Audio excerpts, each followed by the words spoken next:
This segment has been sponsored by the local Edward Jones office of Lee Colvin.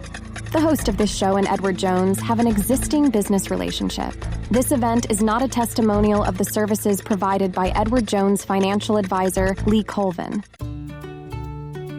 Rutherford Issues with Bryan Barrett on FM 101.9 and AM 1450 Murfreesboro, FM 100.5 Smyrna. Listen and watch at WGNSradio.com.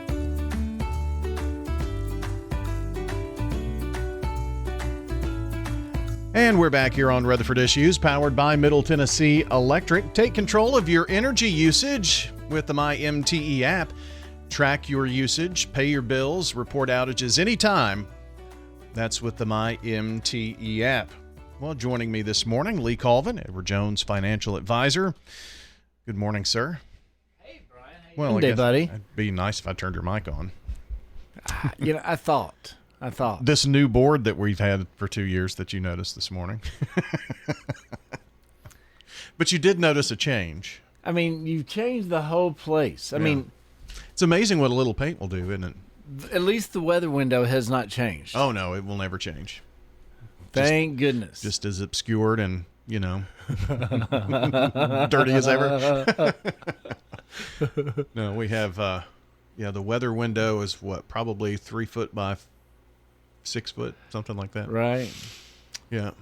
The only window in the place. Well, unless you go to the big office up front, Got a big window up front. Yeah.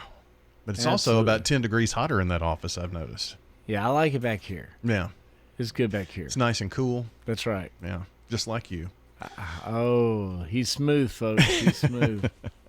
Well, today with Lee, again, he's an Edward Jones financial advisor. We're going to talk about, some, I guess, tips on, how to be alert for caregiver financial abuse. And this probably will resonate with a lot of people that are listening this morning in terms of, parents, elderly, folks within their family that they're caring for, and just some things that we need to be on lookout for, huh?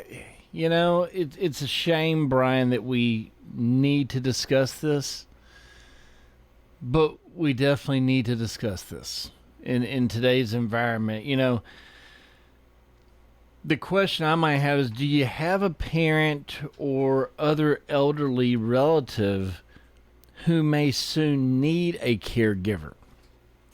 I mean, that in itself is already traumatic, a little overwhelming, just overall stressful and difficult.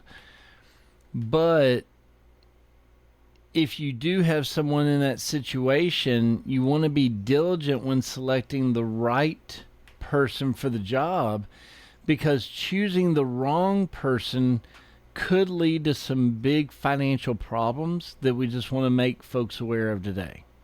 Well, so we're going to talk about several of those things today. And, someone,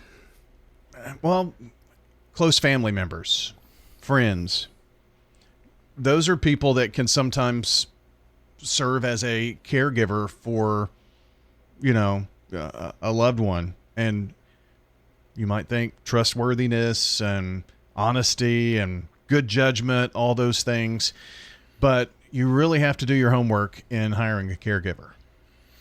You do. In many cases, Brian, what we find is that people who are hiring caregivers, they just don't know how they'll perform until the caregivers have begun work, right? I mean, and that can be said in so many recruiting endeavors. And honestly, a dishonest caregiver could steal valuables. They could steal cash from the person who they have been paid to assist, or intercept their mail to obtain credit card numbers, other sensitive information, to commit identity theft. So these are real problems that we're seeing in our industry, in our world, and we would just want to make folks aware of this.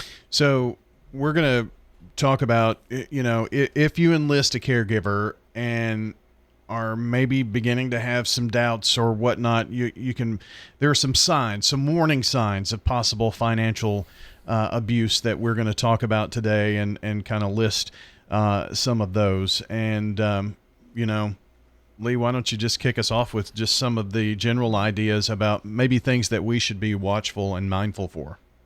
Sure. So some of the warning signs of possible financial abuse that we see or hear about from our clients are efforts to prevent the individual receiving care from speaking to family members. So if you are a family member, you're reaching out to your loved one, and for some reason you're finding you're unable to speak to that person, the caregiver, too many times, oh, they're napping, oh, they can't talk, oh, they whatever. Hopefully that's not a problem. Hopefully it's, a fact. But it just wants to be kind of an alert item out there. Inquiries into the location of estate planning documents such as a will. Interest in brokerage and retirement accounts, possibly with the intent to change transfer on death designations. Maybe withholding financial or medical information from the family, Brian. These are just a few that we've seen. Missing jewelry or property. Request to be a joint holder on bank or brokerage accounts, sometimes followed by large cash withdrawals paid to the caregiver. And then maybe, another would be request for legal authority, such as a financial power of attorney naming only the caregiver. Yeah. And these are things that can honestly seem innocent enough until they're not. Some little PTSD for me, about 30 years ago, 25, 30 years ago, dealing with my grandparents' estate in that.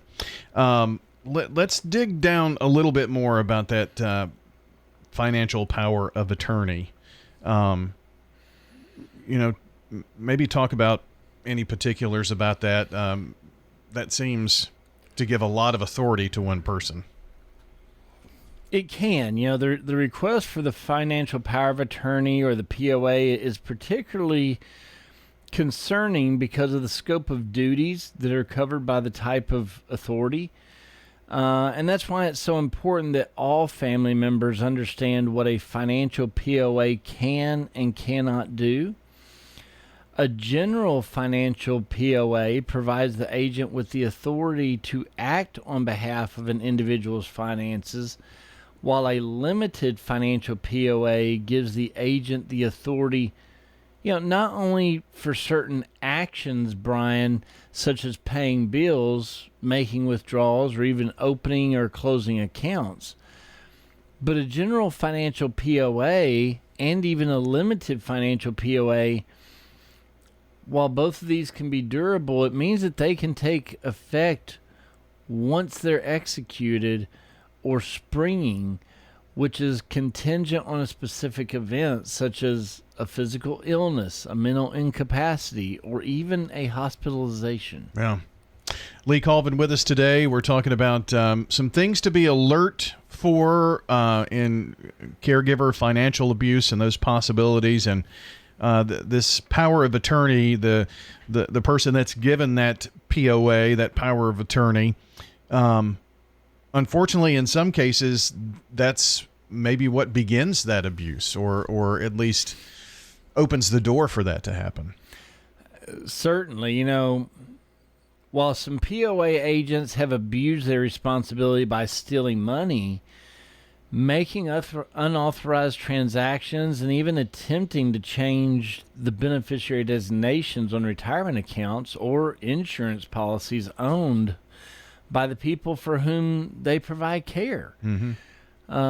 The beneficiary designations can even supersede the instructions left in a will or a living trust, and they can't be changed by a financial POA.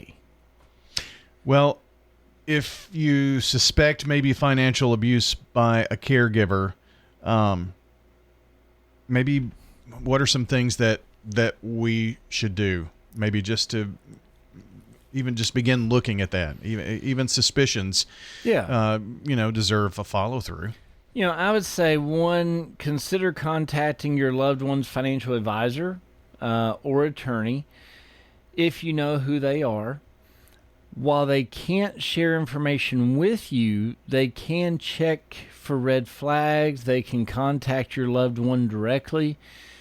You can also get help from your state government, also from the National Adult Protective Services Association, which provides a listing of offices in each state to be able to help in your area. At the end of the day, you taking time to know your family member, you spending time with your family member can help. And finding a caregiver for a parent, for an elderly relative, for a friend can be emotionally difficult, but it doesn't have to be financially draining. Getting to know the caregiver, if you can, and watch for any red flags, so that you can take comfort in knowing that your loved one's finances are always in good hands. Well, Lee, part of what we talked about today is, in several different areas. Maybe you just need some advice, some outside advice. Don't know who the financial advisor is. Maybe you're listening and thinking, I don't want my family to be in this situation if I am in need of a caregiver. So these are all conversations that it would be good to speak with a financial advisor. Certainly, Brian. Speaking to us can help, and then we can always get you with other professionals in our industry or in some of these other areas that can help and do research, look for those red flags. We always suggest, feel free to give me a call at my office. We can talk to you about your situation and your needs and try to help. Either we can help you out of our office, or we can refer you to the advisor in the local area who may be able to assist you best for your situation, for your need, for your area. So we always ask, feel free to reach out at 615-907-7056. Again, that's 615-907-7056.